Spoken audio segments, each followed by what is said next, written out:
दुकानवाल्यांची शॉपवाल्यांची चुकी नाहीये.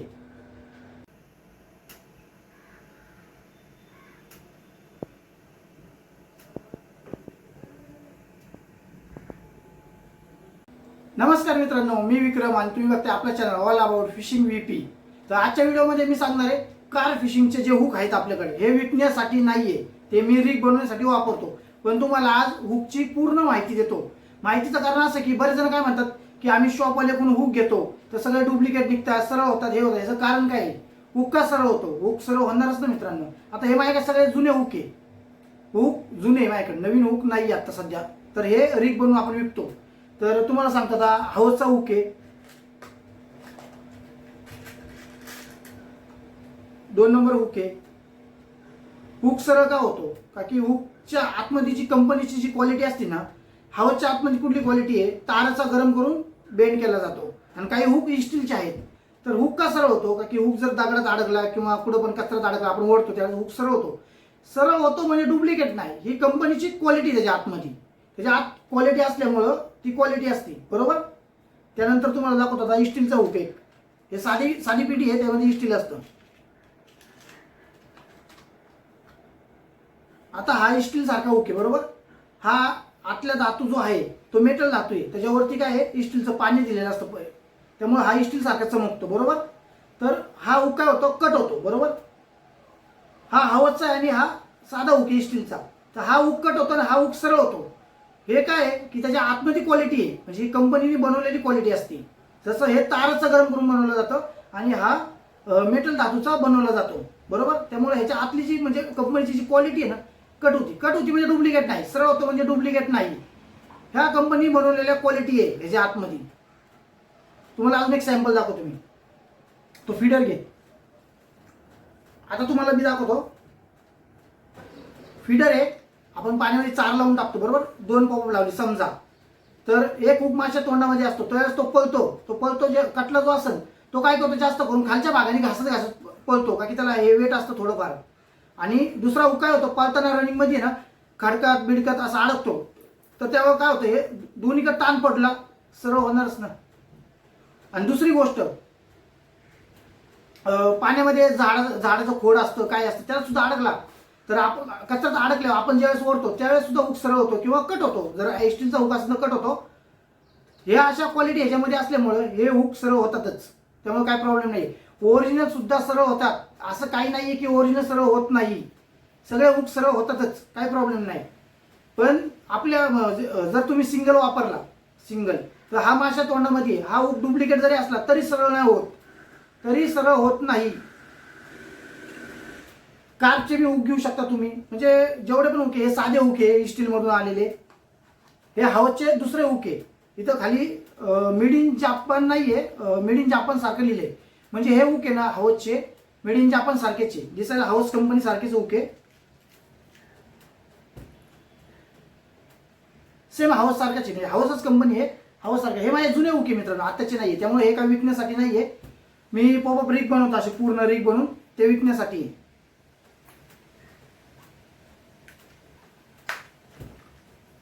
प्रत्येक दुकानवाला काय करतो, फिशिंगला कंपल्सरी जाऊ शकत नाही, कारण की त्याला जसा वेळ मिळेल तसं तो जातो, ज्या ज्या गोष्टी त्याच्याकडे आहेत तो टेस्टिंग करतो, त्याचा काय अनुभव असेल तो सांगतो आपल्याला. पण प्रत्येक वेळेस तो काय करतो, शॉपमधनं गोडाऊनमधनं माल विकत घेतात आपल्याकडं, आपण शॉपवाल्यांकडून माल विकत घेतो. तर आपण काय करतो, ऑलरेडी हुकची आहे ना, हुकची कॅपॅसिटी असते, कॅपॅसिटी माशी काढण्याची. आता जेवढे पण हुक तुम्ही माझ्याकडे बघता इथं, प्रत्येक हुकची कॅपॅसिटी आहे मित्रांनो. आता रिगला जर मी एक हुक लावलाय, बरोबर, तर ह्याच्यावरती मी एकच मासा काढतो. तुम्हाला किती मासे काढायचे? 2 ते 3 मासे काढायचे, फार फार तर त्याच्यावरती मासे काढायचे नाही. कारण की आता माझ्याकडं मी काय करतो, एका रिगवरती एकच मासा काढतो, दुसरंच हे वापरत नाही. भले हुक सरळ झाला, हुक आहे ना, हुक सरळ हू किंवा नाही हू, आपल्याला काढायचा नाहीये. का काढायचं नाही याचं कारण सांगतो मी तुम्हाला. मी एका हुकवर एक मासा काढतो, बरोबर. तुम्ही जर खेळत असाल तर तुम्ही एक 3 माशापर्यंत काढू शकता, कमीत कमी 3 मासे. तर बाकीचे जे काही कस्टमर असतात ना, ऑलरेडी 4-4, 5 मासे ह्या हुकवर पकडलेले असतात. त्यानंतर हुक सरळ होतो, साहजिक गोष्ट आहे, हुक सरळ होणारच. का होणार, एक गोष्ट सांगतो तुम्हाला. आता समजा मी आहे, माझ्या डोक्यावरती तुम्ही 60 किलो वजन दिलं, मी घेऊन गेलो, दुसऱ्या वेळेस 60 किलो दिलं तरी घेऊन गेलो, तिसऱ्या वेळेस 60 किलो मी नेऊ शकतो का? नाही नेऊ शकत. का नाही नेऊ शकत? का की मी आतून कमजोर झालोय. वरतून मी असा सरळ आहे, बरोबर, मी वरतून सरळ आहे, पण मी आतून थकलोय, मी नाही नेऊ शकत, पण मी सरळ आहे. तसं हुक आहे, हुक आहे ना, हुक वर आपण मासे काढले, हुक सरळ झाला नाही झाला, दुसरा काढला सरळ झाला नाही झाला, पण तो आतून आहे ना कमजोर होत चाललेला असतो. मग तिसरा चौथा मासा जर लागला तर तो हुक सरळ होणारच. माशाच्या ह्याच्यातून सुद्धा सांगतो मी तुम्हाला, का की हुक थकलाय, हुक दमलाय तो आहे ऑलरेडी. त्यामुळं हुकला आपण जास्त वेळ यूज नाही करू शकत. 2-3 मासे फार फार काढू शकता तुम्ही. आता एक कारण सांगतो तुम्हाला. आता तुम्ही सगळे हुकच्या पेट्या बघतात, बरोबर. पूर्वी पेटीची प्राइस काय होती? 300 रुपये, 350 रुपये, 400 रुपये होती. अजून सुद्धा मार्केटमध्ये 300 रुपयापासून कार्पचे हुक चालू आहे, ते 500, 600, 700 पर्यंत सुद्धा चालू आहे. किंवा त्याच्यापेक्षा ब्रँडेड 10 हुक मिळतात ब्रँडेड, ते सुद्धा आपल्याला माहिती आहे. ब्रँडेड हुक सुद्धा आपण जर घेतले ते सुद्धा सरळ होतात, चांगल्या क्वालिटीचे सुद्धा हुक सरळ होतात. हे काय असतं? क्वालिटीवर डिपेंड आहे. कचऱ्यात अडकला तर सरळ होणार आहे. मी ब्रँडेड हुक ते सुद्धा मी सांगतो तुम्हाला. आता हुकच्या प्राइस मी जे तुम्हाला सांगितल्या 400 पासून 600 पर्यंत चालू आहे, बरोबर. ठीक आहे. तुम्हाला आता मी पेटीची किंमत किती आहे? समजा उदाहरण 500 रुपये किंवा कुठं 600 रुपये असेल, तर आपण 500 रुपये पकडू, बरोबर. ह्याच्यामध्ये किती हुक असतात? 100 हुक असतात, बरोबर. तर 100 हुक म्हणजे एक हुक कितीला पडला? 5 रुपयाला.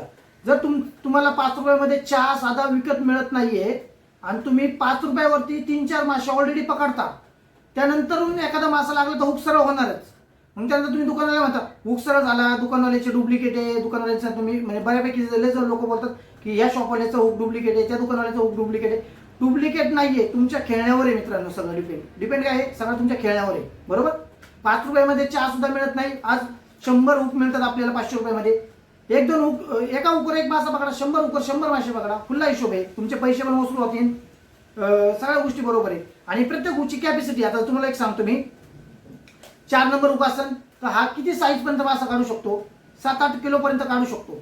फार म्हणजे सिंगल हुक लावला तर फार फार तर तुम्ही 10 किलोचा सुद्धा काढू शकता, पण एक लिमिटवर कॅपॅसिटी असते एक हुकची, त्यावरच तुम्ही काढू शकता. आता मोठा हुक असेल समजा 2 नंबर हुक आहे, समजा 2 नंबर हुक किती काढू शकतो मासा? आता बऱ्याच जणांनी किती मासे काढले आहेत?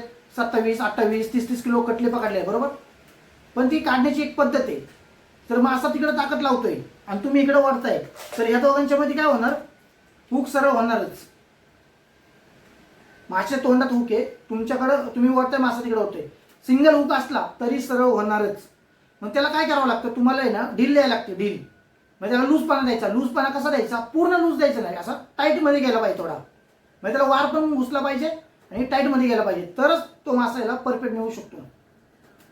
तर डुप्लिकेट हुक सुद्धा असतात मार्केटमध्ये, काही प्रॉब्लेम नाही. डुप्लिकेट हुकवर बरेच जण डुप्लिकेट हुकवर सुद्धा मासे काढलेले आहेत. पण माझं असं म्हणणं आहे की तुम्ही शॉपवाल्यांना हे नका करू की ओरिजिनल डुप्लिकेटमध्ये नका पकडू. तुम्ही जर हुक घेतला, तुम्ही टेस्टिंग केलं, तुम्हाला जो हुक नाही आवडला, दुसऱ्या शॉपमधनं घ्या, दुसरं काहीतरी घ्या, पण शॉपवाल्यांनी तुम्ही हे नका करू, असं माझं म्हणणं आहे. त्यांना म्हणजे ते स्वतः यूज नाही करत, त्यांच्याकडे वेळ नसतो, त्यामुळे ते माहिती जास्त देऊ शकत नाही आपल्याला. आपण यूज करतो, आपण त्यांना सांगू शकतो, भाऊ हा हुक चांगला आहे, हा हुक चांगला आहे, हा मागव, तो हुक चांगला आहे, तो मागव. आपण ऑर्डर द्या, आपण मागून घ्या ना स्वतः आणि टेस्टिंग करा. आपल्याला चांगलं आवडलं, चांगलं, ठीक आहे. जरी पण डुप्लिकेट लागला समजा चुकून, तरी तुम्ही 100 हुकमध्ये तुमचे पैसे तर वसूल होणार मासे पकडून, त्यामुळे काही प्रॉब्लेम नाहीच आपल्याला. आता हुकमध्ये सुद्धा भरपूर क्वालिटी आली असतात. 6 नंबर आहे, अजून 4 नंबर असते, 2 नंबर साईज असते, 8 नंबर पर्यंत आहेत कार्पमध्ये. कार्पमध्ये तुम्ही जेवढे आता वेगवेगळे, आता साधे हुक सुद्धा आहे ना, साधे हुक सुद्धा असतात, भरपूर हुक असतात. पण माझं एवढं म्हणणं आहे की तुम्ही ज्यावेळेस घेता त्यावेळेस सिंगल हुक वापरा. माझं असं म्हणणं आहे, सिंगल रिग वापरा. असं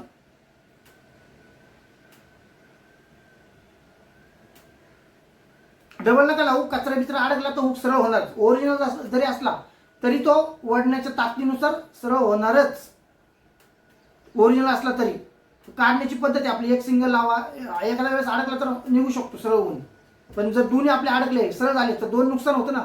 तर एक नुकसान झालं तर काय हरकत नाही, पण 2 नुकसान नका करू. मी तुम्हाला माहिती दिली, हुकवर जास्त मासे पकडायचे नाहीये. का की 500-600 रुपयाच्या पिटीवर तुम्हाला फक्त 2-3च मासे काढायचे, फार फार तर जास्त मासे काढू नका. जरी सरळ नाही झाला तरी हुक बदला, वापरू नका, असं माझं म्हणणं आहे. जर तुम्ही 2-3 मासे काढले, तुमचे पैसे वसूल झाले, तर तुम्ही हा हुक वापरू नका, दुसरा हुक लगेच वापरा, सरळ नाही झालं तरी. का की नंतर तो कमजोर झालेला असतो. त्यामुळे एखादा मासा लागला तर त्यावेळेस जर सरळ झाला तर तुम्ही म्हणा हुक सरळ झाला, डुप्लिकेट. ऑलरेडी 3 पकडलेत ना, डुप्लिकेटचा प्रश्न येतच नाहीये. तर आजची जी माहिती मी दिली तुम्हाला कार फिशिंगच्या हुक बद्दल, तर तुम्हाला माहिती कशी वाटली फक्त मला एवढंच सांगा. की कार फिशिंगच्या भरपूर गोष्टी आहेत ज्या आपल्याला तुम्हाला शिकवणार आहे. की मला जेवढा अनुभव आहे मी तेवढं तुम्हाला सांगणार. तुमच्याकडे काही अनुभव असेल तर ते पण सांगा. आणि घरी असेल किंवा कुठे जरी असतो तरी मी या गोष्टीवर फोकस करतो की माशावरती आपल्याला अभ्यास करायचा आहे. फिशिंग महत्वाची नाही, आपल्याला मासा ज्या दिशेला त्या दिशेला नाही पळायचं, माशाला आपल्या जवळ आणून पकडायचं आहे. तर ह्या सगळ्या कारच्या हुकची माहिती दिली तुम्हाला मी. हे साध्या पेट्या असतात मित्रांनो, त्या काही कमी प्राइसमध्ये असतात. ह्याच्यामध्ये स्टीलचे हुक असतात, हे हाऊस कंपनीचे हुक आहे. आणि बरेच जण काय म्हणतात ह्या हुकचा प्रॉब्लेम आलेला आहे, अंडाकृती. बरेच जण हे यूज नाही करत, का की हे म्हणतात अरे लगेच सरळ होतो.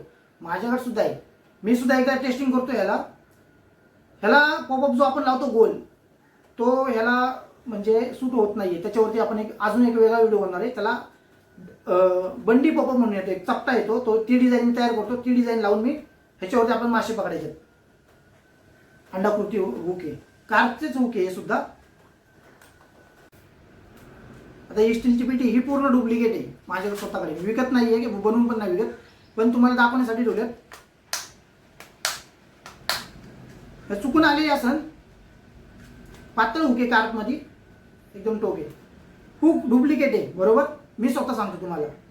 मी डुप्लिकेटवर सुद्धा मासा काढू शकतो, का की मला दिलाय बाबा हा टेस्टिंग करायचो, काढायचा, हा डुप्लिकेट आहे, मी काढणार ना. माझी अँगलरची पोस्ट आहे, जर अँगलर डुप्लिकेट जर दिला तर तो काढणार, कारण की त्याचं काम आहे काढायचं. डुप्लिकेट जरी काढणार तो, डुप्लिकेट सुद्धा सरळ नाही होणार किंवा तुटणार नाही, याची गॅरंटी असते आपल्याकडे. बाकीचं ओरिजिनलच आहे सगळं. हे एकच पीठ आहे, मी काय विकत वगैरे नाही ना. तुम्ही असं की डुप्लिकेट देता काय, आम्हाला काय विकत नाहीये. डुप्लिकेट कारमध्ये पातळ होते, डुप्लिकेट ओरिजिनल आहेत मित्रांनो, फरक भरपूर आहे. पण शक्यता शॉपवाले ज्या गोष्टी आणतात त्या चांगल्याच आणतात, त्यामुळे काय आपल्याला प्रॉब्लेम नाही. आपण एकदा वापरा, जर आपल्याला वाटते सारखंच सरळ होतोय तर आपण 1-2 मासे कव्हर करू शकतो, पैसे वसूल होतात. त्यानंतर पीटी काही जास्त महाग नाहीये, 500-700 रुपये म्हणजे लई मोठी गोष्ट नाहीये. त्यामुळं 500-700 रुपये तुम्ही 100 रुपये म्हणतात, 100 रिग तुमच्याकडे तयार होतात. 100 रिग मध्ये तुमच्या 50 रिग जरी वाया गेल्या तरी 50 रिग मध्ये तुम्ही पैसे वसूल करू शकता, साधी गोष्ट आहे. आणि ज्या भागामध्ये तुम्ही खेळता त्या भागामध्ये तुम्ही काय करायचं, जागा एकदा व्हेरीफाय करा, म्हणजे जे तुमचे जे हुक वगैरे काय असेल कचरा बिचऱ्यात अडकले नाही पाहिजे, ह्याची सुद्धा काळजी घ्या. तर मित्रांनो, व्हिडिओ कसा वाटला आणि कशी माहिती मिळाली तर आपल्याला नक्की सांगा कमेंटमध्ये. व्हिडिओ आवडला तर लाईक करा, आणि आपल्या चॅनलवर तुम्ही पहिल्यांदा आले असेल तर आपल्या चॅनल आधी सबस्क्राईब करा. धन्यवाद. भेटू आपण पुढच्या एका नवीन व्हिडिओमध्ये.